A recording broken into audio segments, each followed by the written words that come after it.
joined now by the Shadow Culture Secretary, Lucy Powell. Hi, Ms Powell, it's great to see you. Thanks for joining us on the programme this morning. We were hearing quite a lot about a nationalised energy company. What does that look like? It's not a nationalised energy company, but a nationally owned new energy company, GB Energy. You'll know, Kay, that many countries around the world, like France, who have EDF Energy, the Swedish, the Dutch, the Chinese, have companies that are owned by the government that invest in and for the long term to produce clean and new energy for their countries. But more importantly, they actually do that in other countries as well. So many of our assets in this country, nuclear, onshore, offshore, wind, and in fact, much of the oil and gas that comes out of the North Sea is actually owned by foreign state-owned companies. And sometimes this has been an inhibitor for us in our country because we can't get investment in quickly enough. But it often means that we take all the risk with investment into these new clean energies, but we don't get any of the reward. So we think this is a really good policy, not just in terms of our national security and resilience, but ensuring that bills will stay low in the long term as the British public can reap the rewards from these sort of long-term investments, which we are making anyway in the new energies of the future. OK, so we set up this new company, Great British Energy, alongside the other companies. How does that work and how much is it going to cost? Well, we've also set out plans for a sovereign investment fund in the clean new technologies of the future as well. So they would draw on some of those investment costs. But these are long-term investments that the company would make the money back over the long term, if you like. But it would be the British taxpayers that would reap the benefits of that, not just put the investment in at the beginning, which is often what we do. So one of the challenges we've had, for example, in nuclear energy over recent years is that we were unable over a long period of time to find the right investment partner to get these new nuclear plants off the ground. EDF Energy is one that we have been working with. So instead of all those delays that come with that and the British government having to underpin that in their financial packages, it would actually be a British-owned company that would do that, so making it happen in the first place, but also ensuring that we can reap the benefits from that. How much will it cost to set up? Well, this is a very popular idea. So it's fully funded. We'd already set aside, through our climate investment pledge, up to £28 billion a year to invest in the new energies of the future. This is just about the vehicle by which we can now actually ensure, as I say, that British people and future bill payers get some of the reward from these investments, and that those investments aren't just in other companies, whether it be other state-owned companies or private companies, because they're the only options that we have at the moment to invest in the energy of the future: onshore, offshore wind, solar, tidal, nuclear. All of these things are absolutely critical to our long-term energy security needs, but also how we're going to keep bills lower in the long run. So it's a model to achieve that. It's a vehicle to achieve that. The money is already there. It's just it would have gone to other companies outside of our control. OK. Will Rupa Huck permanently be suspended from the Labour Party for her comments about the Chancellor? Well, Rupa's comments were racist, in my view. They were wrong.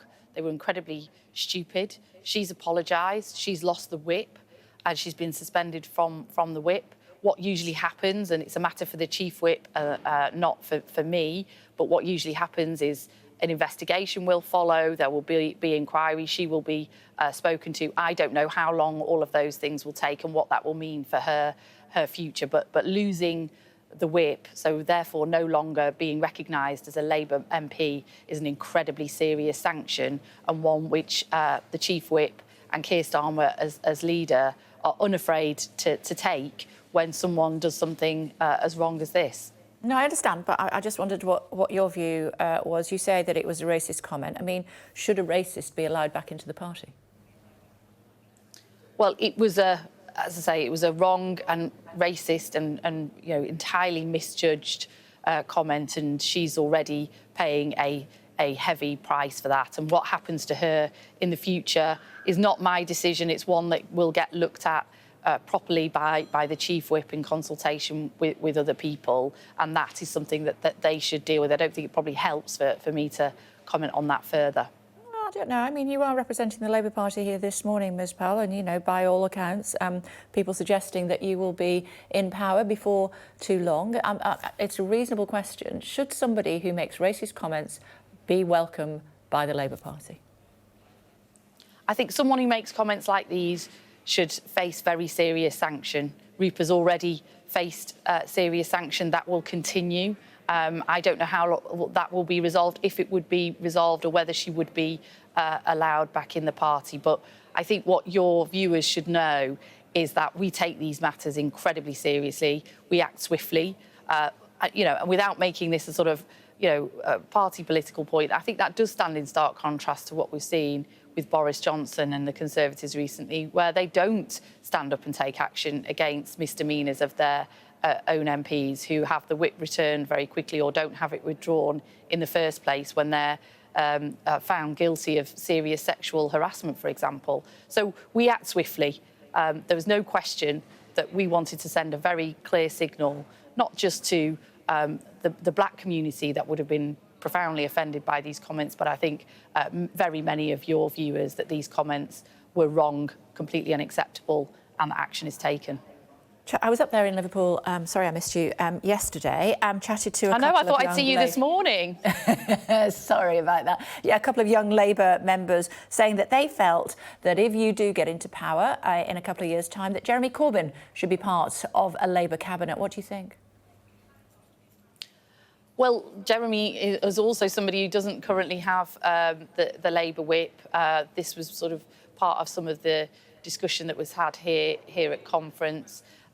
But you know, that again is a matter for the Chief Whip and Kay as the leader of the Labour Party. Jeremy knows what he needs to do. He needs to apologise for comments and actions that he has taken that were very offensive to the Jewish community, and accept some of his responsibility in the findings of the EHRC report. He knows what he needs to do, and if he does that, I'm sure he will have the whip reinstated. But look, Kay, what we've been doing here this week is showing ourselves and showing the country that we are ready. We are ready now to govern.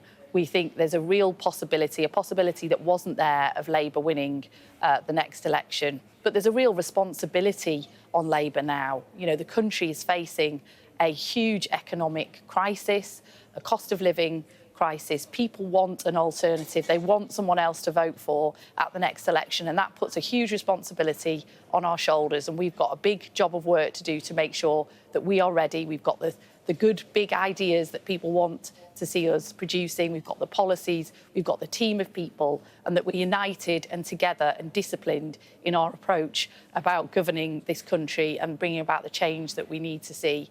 And I think the overwhelming atmosphere and view of this conference has been united behind that task ahead. OK. A lot of my viewers listening to you this morning are obviously absolutely terrified about what's going to happen with the cost of living crisis, both with their energy bills. I know they're capped, but nevertheless, a lot of people will find £2,500 an awful lot of money. We're seeing that goods are going up by 10% at least, food in the shops, and now they have to deal with potentially much higher mortgage rates. I'm seeing that Labour is saying that there'll be a free breakfast club for a new childcare system. Labour says it'll be paid for by reinstating the 45p tax rate. When I was speaking to Wes Streeting yesterday, he was talking about this 45p tax rate being put back, and that would be used for the NHS. How far is £2 billion going to go?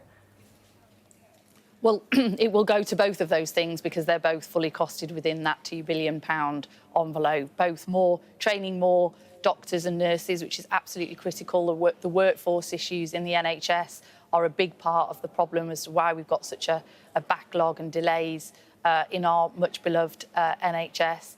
And providing breakfast clubs for children, again, it's not a huge amount of money that it takes, but it's so important to families who are struggling with childcare costs, but are also struggling to be able to feed their children properly. So this will help those families particularly to access a breakfast every morning That helps children engage in their education, as well as helps parents with those problems with childcare. But you're absolutely right, Kay. I don't think there's a family in this country right now that is not really desperately worried about how they are going to make ends meet over this winter. Energy prices, even though they are capped, they are still much higher than they were last year. Food prices going up, petrol is still incredibly expensive. And now, because of the economic decisions that this government has taken, we're seeing interest rates coming under huge pressure, and that's going to mean big increases potentially for mortgage holders, something that will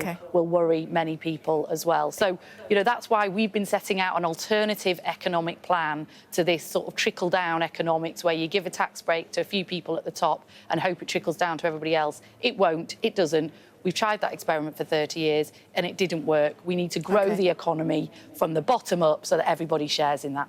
Almost out of time. Just want to ask you about the fact that you said the two things I brought up are fully costed. We also heard from the boss in his speech yesterday afternoon. He says, get the country out of this endless cycle of crisis with a recovery plan. So far, I mean, I've been looking on the website. There's just a couple of paragraphs there. Where else do I find this fully costed recovery plan? Well, what Keir set out yesterday was a green prosperity plan. There are a range of policies within that. We've discussed some of them this morning. There's other aspects to that. I don't know where on the website it is, but I've got details of it, so I could share them with you after this interview if you need to do that. But it's an ambitious plan about how we can seize the opportunity of this transition to net zero and a new technological and digital society, how we can seize that opportunity to make sure that we've got good jobs in all parts of the country. Every other country is also engaging in this global race for the latest technologies, for the latest industrial outputs in clean energy. And we've got a choice. We're either going to lead that global race and get those jobs and those technologies in this country, or we cannot. And we believe that with the right investment, with the right partnerships, and with things like GB energy coming on stream, we can really seize those opportunities. And that's a very different economic model. It's a very different vision to the kind of country and society that the Conservatives are now pursuing, which is we'll stand back. It's, we'll not get involved in trying to seize these opportunities. We'll just give a tax break to a few at the top. We'll let bankers' bonuses go up through the roof, and we'll hope and pray that that will reach places like Liverpool, Manchester, Burnley or Blackpool. Well, they didn't over the last 30 years, and they won't again. And I think people are now seeing a big choice in this country about the kind of government they want to see. OK, it's good to see you. Sorry I'm not there in person again. Hopefully I'll see you soon. Thanks a lot. See you soon, Kay. Bye. Thanks a lot.